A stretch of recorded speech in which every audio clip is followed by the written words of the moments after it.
আসসালামু আলাইকুম। সো আজকের এই ভিডিওতে আমরা দেখব কিভাবে আমরা আমাদের সি প্যানেলে একটি নতুন ডোমেন অ্যাড করতে পারি বা নতুন ডোমেন অ্যাড অন করতে পারি। ওকে, সো আমি যদি এখানে আমার নেমচিপে অ্যাকাউন্টে ঢুকি তাহলে এখানে দেখতে পাবেন অন্য একটি অ্যাকাউন্টে আমার একটি ডোমেন আছে। সো polashrana.com এটা আমার ডোমেন। সো এই ডোমেনটাই আমরা আমাদের সি প্যানেলে আজকে অ্যাড করব। ওকে, সো আমি যদি আমার মেল অ্যাকাউন্টে লগ ইন করি এবং এখান থেকে নেমচিপ হোস্টিং, সো এখান থেকে আমরা আমাদের নেমচিপ এখানে আমাদের যে ডিএনএসগুলো আছে ডিএনএসগুলো দেখতে পাচ্ছেন, এটা আমাদের আসলে ওয়েবসাইট লগইন অ্যাক্সেস, মানে আমাদের সি প্যানেলের লগইন অ্যাক্সেস। ওকে, সো আমি যদি এখান থেকে সি প্যানেলে লগ ইন করি, এখানে আমাদের ইউজার নেমে এবং পাসওয়ার্ডটা দিয়ে দিতে হবে। যদি আমাদের সি প্যানেল ডিটেলসে আসি, এটা আমাদের ইউজার নেম, এটা আমাদের পাসওয়ার্ড।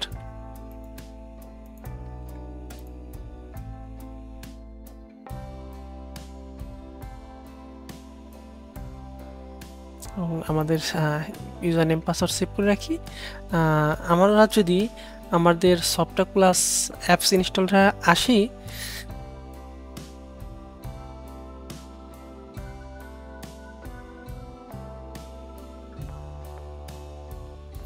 এবং এখান থেকে যদি আমি ওয়ার্ডপ্রেস ইনস্টল করতে যাই তাহলে দেখতে পাবেন এখানে আমাদের শুধু মেন ডোমেন এবং আমরা যে দুটো সাব ডোমেন ক্রিয়েট করেছিলাম সেগুলো দেখাচ্ছে। সো আমাদের আজকে ডোমেন হলো polashrana.com, এটা আমাদের নিউ ডোমেন। সো এই ডোমেনটা আমাদের এখানে অ্যাড করবো এবং এইখানে আসবে, তারপর আমরা এখান থেকে ওয়ার্ডপ্রেস ইনস্টল দিতে পারবো। সো যেহেতু আমাদের প্রথমকে এটা অ্যাড করতে হবে, সো সেজন্য আমাদের সি প্যানেলের কন্ট্রোল প্যানেলে চলে যেতে হবে এবং এখান থেকে ডোমেনে চলে আসতে হবে, ডোমেন।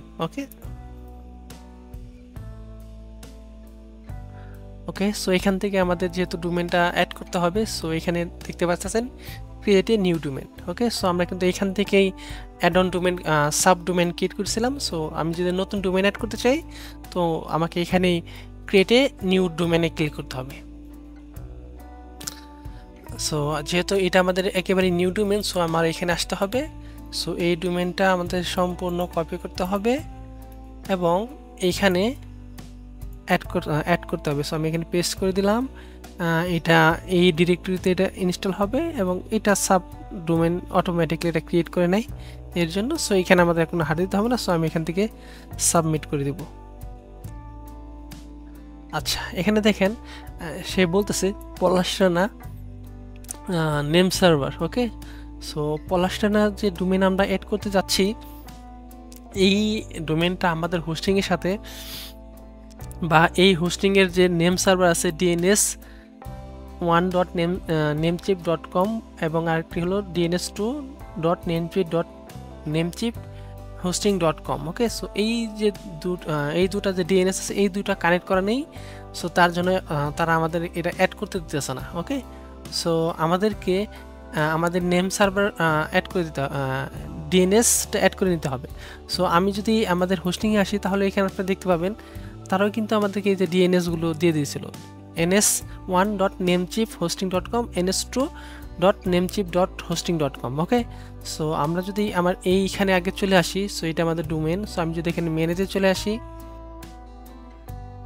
আচ্ছা এখান থেকে আমরা রিডাইরেক্ট, সো এইগুলো রিডাইরেক্ট আমরা কেটে দেবো। সো আমরা কোনো জায়গায় রিডাইরেক্ট হবে না। আচ্ছা, এখান থেকে আমরা যদি দেখি নেম সার্ভার, ওকে নেম সার্ভার, এখান থেকে আমরা নেমচিপ ওয়েব হোস্টিং। সো আমার যেহেতু এটা নেমচিপ অ্যাকাউন্ট কোম্পানি থেকে এই হোস্টিংটা নেওয়া, সো আমি যদি চাই, আমি যদি নেমচিপ ওয়েব হোস্টিং সিলেক্ট করে ওকে চেকবক্স বা সেভ করে দিই তাহলে এই ডিএনএসটা অটোমেটিকলি নিয়ে নেবে। ওকে, এবং আমাদের যদি এই ডোমেনটা অন্য কোনো থার্ড পার্টি কোনো কোম্পানিতে থাকতো সেক্ষেত্রে আমাদেরকে এখান থেকে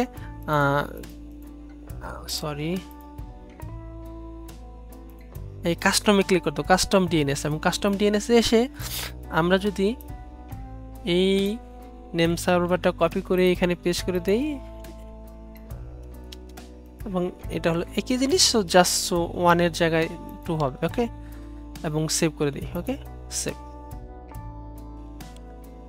আচ্ছা, এটা সেভ নিয়ে নিয়েছে। সো এটা সেভ করার পর আমাদের এখানে কিন্তু বলে দেওয়া হয়েছিল যে 24 থেকে 48 ঘন্টার মতো সময় নিতে পারে এটা কানেক্ট করতে। ওকে, সো আমরা এই ডিএনএস দিয়ে ইউজ করে, সো আমি যদি চাইতাম এখান থেকে যদি নেম চিপ ওয়েব হোস্টিং দিয়েও সেভ দিতাম তাহলেও কিন্তু কাজ করতো। যেহেতু আমি আপনাদেরকে শেখাচ্ছি, সো আপনাদের অবশ্যই শিখতে হবে। যেহেতু একই কোম্পানির আছে সেহেতু নেম চিপ ওয়েব হোস্টিং দিলে অটো নিয়ে নিতেছে।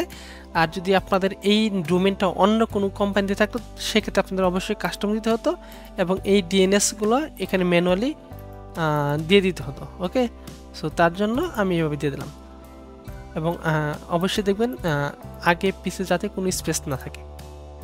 সো যে আমি এইভাবেও রাখতে পারি অথবা নেম চিপ ওয়েব হোস্টিংও রাখতে পারি। ওকে, সো আপনারা এখানে দেখতে পাচ্ছেন যে এটা 24 থেকে 48 ঘন্টার মধ্যে সময় নেবে। সো আসলে অনেক ক্ষেত্রে তাই 24 থেকে 48 ঘন্টা সময় নেয়, কিন্তু আমরা দেখেছি এটা সাধারণত 1 থেকে 2-3 ঘন্টার মধ্যে এটা ঠিক হয়ে যায়। ওকে, সো আমি যদি এখানে এসে আবার রিলোড দেই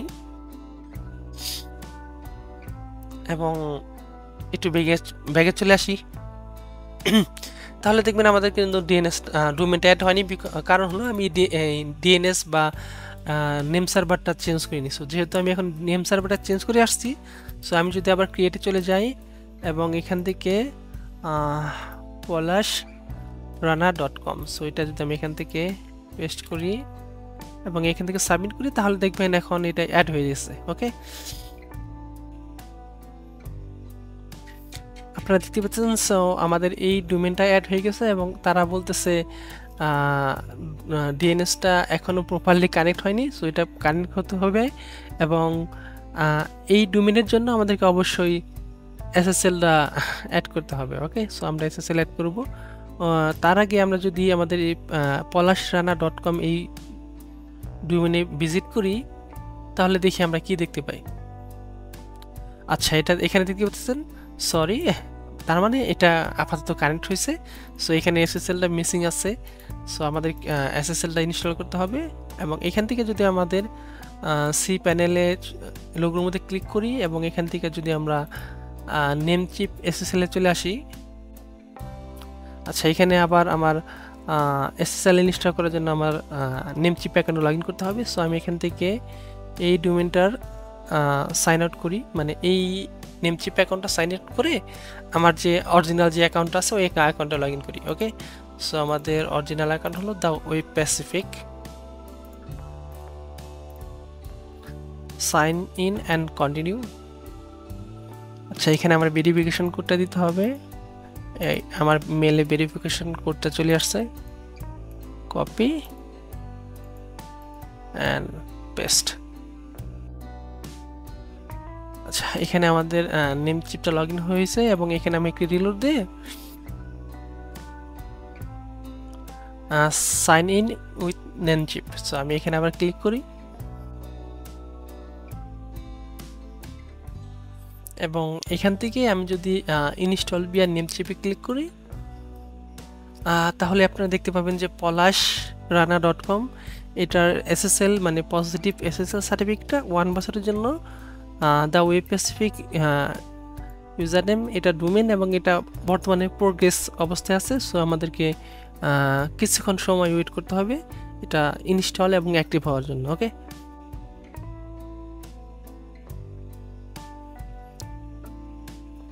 প্রায় আধা ঘন্টা পর আমরা এখানে সিং করে বা রিলোড দিয়ে দেখতে পাচ্ছি। সো polashrana এটা এসএসএলটা অ্যাক্টিভ হয়ে গেছে। সো আমরা যদি এখানে আসি, আচ্ছা এখানে দেখতে পাচ্ছেন polashrana লোড হচ্ছে প্রপারলি। সো এখানে দেখতে পাচ্ছেন SSL is not secured. So actually এটা সিকিউরড হয়েছে, সো আমাদের এখানে অবশ্যই কিছুক্ষণ সময় ওয়েট করতে হবে। বা আমি যদি এখান থেকে কেটে অন্য একটা ট্যাব ওপেন করি এবং রিলোড দেই, আচ্ছা, অথবা এই নামের আগে যদি আমি ম্যানুয়ালি চেক করতে চাই https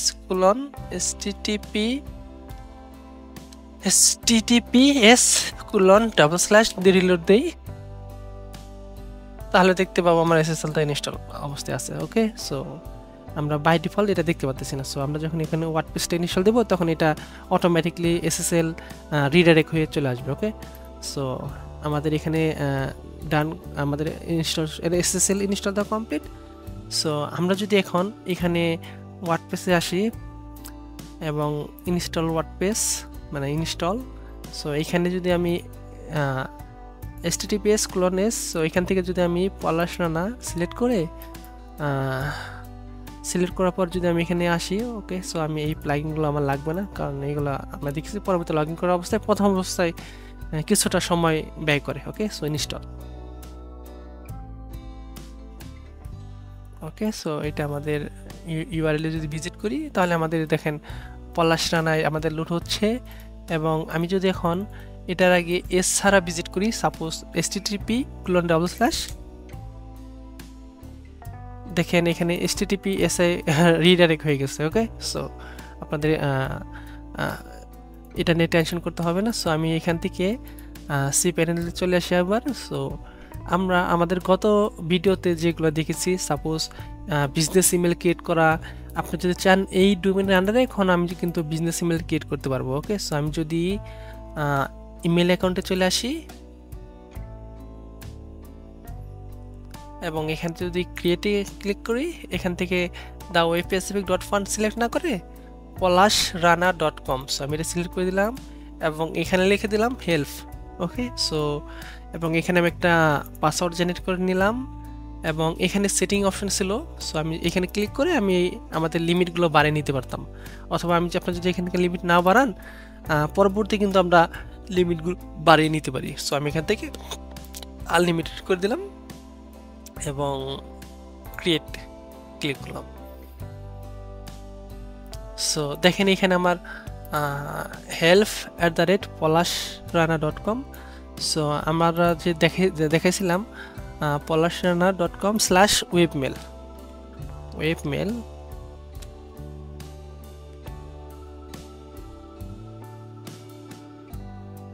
এখানে আমাদের ইমেল অ্যাড্রেস এবং আমরা যে পাসওয়ার্ডটা রিজেনারেট করেছি সেটা দিয়ে আমি এখানে লগ ইন করতে পারবো। অথবা আপনি যদি চান help@polashrana.com এখান থেকে যদি আপনি চান চেক ইমেল, সো আপনি যদি ডিরেক্টলি চেক ইমেল করেন তাহলে আপনার ইউজার নেম পাসওয়ার্ড ছাড়াই আপনাকে ডিরেক্টলি ওরা ওয়েব মেলে রিডাইরেক্ট করে দিবে। ওকে, সো এটা প্রথমবার আসে ওপেন।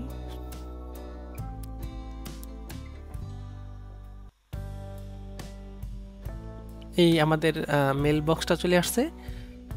ওকে, সো আমি এটা কেটে দিই, কারণ ওকে, সো আমাদের আরেকটা জিনিস রাখতে পারে, যদি আমরা পাসওয়ার্ডটা ভুলে যাই সেক্ষেত্রে যদি আমরা রিসেট করতে চাই তাহলে আমরা এখানে ম্যানেজে ক্লিক করব এবং এখানে আমরা নিউ পাসওয়ার্ড দিয়ে দিতে পারবো। ওকে, নিউ পাসওয়ার্ড দিয়ে যদি আমরা আপডেট ইমেল সেটিং করি তাহলে আমাদের নতুন পাসওয়ার্ড আপডেট হয়ে যাবে। ওকে, সো এটা কিন্তু আমাদের এখানে যত মেল আছে সব মেলের জন্য অ্যাপ্লাই হবে। ওকে, সো এটার জন্য হবে, এটার জন্য হবে, সো আলাদাভাবে হবে। ওকে, সো এটা ছিল আজকের মেল পার্ট। সো আমাদের আজকে একটু টপিক দেখব যেটা আমাদের জন্য খুবই গুরুত্বপূর্ণ। সো আমরা যদি আমাদের ফাইল ম্যানেজার চলে আসি তাহলে আমাদের যে মেন ডোমেন ছিল, সো আমরা যদি বলেন যে ভাই মেন ডোমেন কোনটা, আমরা যদি আমাদের cPanel আসি তখন এখানে প্রাইমারি ডোমেন দেখতে পাবেন দ্য webpacific.fund, এটা আমাদের প্রাইমারি ডোমেন। সো আমাদের যত প্রাইমারি ডোমেনের ফাইল থাকবে সেটা থাকবে public_html। সো এটার আন্ডারে দেখেন আমাদের এই ওয়ার্ডপ্রেস ফাইলগুলো ছিল। সো এবং এই যে আমরা আজকে polashrana.com ইউজ করলাম, আপনাদের এখানে দেখতে পারবেন এই যে জায়গায় polashrana.com নামে ফাইলটা অ্যাড হয়েছে এবং এখানে যদি আমি ক্লিক করি তাহলে আমরা এই দেখেন পলাশরানার যে ফাইলগুলো আছে এইগুলো এখানে দেখতে পাবো। এবং তাছাড়াও যে আমরা কিছু সাব ডোমেন ক্রিয়েট করেছিলাম ব্যাকআপ এবং spicy.fun, এখানে spicy the webpacific fund, so এটার জন্য এই ফাইল। ওকে, সো এখানে কিন্তু আমাদের ডোমেন নেম এবং সাব ডোমেন তাদের জন্য আলাদা আলাদা ফোল্ডার ক্রিয়েট হয়ে এই ফাইলগুলো অ্যাড হয়েছে, যা শুধু মেন ডোমেনের জন্য public_html ফাইলের ভিতরে ফাইলগুলো থাকে। তাছাড়া অন্য যে ডোমেন বা সাব ডোমেন থাকে তাদের জন্য আলাদাভাবে ফোল্ডার ক্রিয়েট হয়ে ওইখানে তাদের ফাইলগুলো সংরক্ষণ করা হয়। ওকে, সো আশা করি আজকের ভিডিওতে আপনারা বুঝতে পারছেন কিভাবে অ্যাড অন ডোমেন বা নিউ ডোমেন অ্যাড করবেন এবং এইটার মাধ্যমে কিভাবে ওয়ার্ডপ্রেস ইনস্টল দেবেন, নতুন এইটার মাধ্যমে এই ডোমেন ইউজ করে কিভাবে ইমেল অ্যাকাউন্ট করবেন এবং cPanel মাধ্যমে এই ডোমেনের যে ফাইল স্ট্রাকচার বা এই ফাইলগুলো কোথায় পাবেন সেগুলো খুঁজে বের করতে পারবেন। ধন্যবাদ।